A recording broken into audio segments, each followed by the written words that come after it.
Venables had the hopes of a nation with him during Euro '96, taking England to the brink of glory at a home tournament. Gary Neville was part of that squad and paid tribute to his former manager.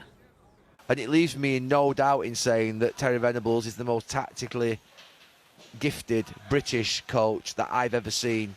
And he wins the Liga, obviously, with Barcelona. He takes them to a Champions League final. And people say, oh, he won the Liga with Barcelona. Of course you should, but I don't think they'd won one for 11 years. He was a brilliant man. He took an authority. He was too big for the FA at the time. A larger-than-life personality who could handle big players, who was strict with the senior players, strict in their performance levels, but also behavioural and discipline. He didn't just go for the younger ones.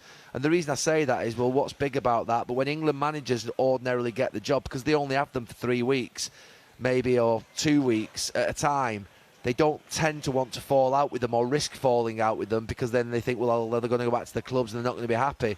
But actually, Terry didn't care about that. He had the authority, the confidence, the stability in his sort of coaching career to say, I'm the boss. And he was quite clearly the boss. So when you put those things together, quite clearly in charge, a larger-than-life personality and character, and brilliant to be around and good fun.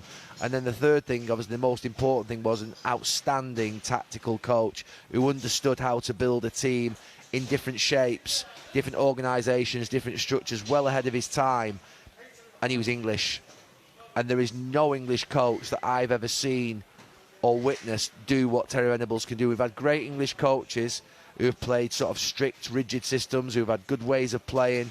But honestly, Terry Venables had the ability. He was a technical coach who could coach in Spain, could coach anywhere in the world. And I think players would have sort of thought, this guy really knows what he's doing.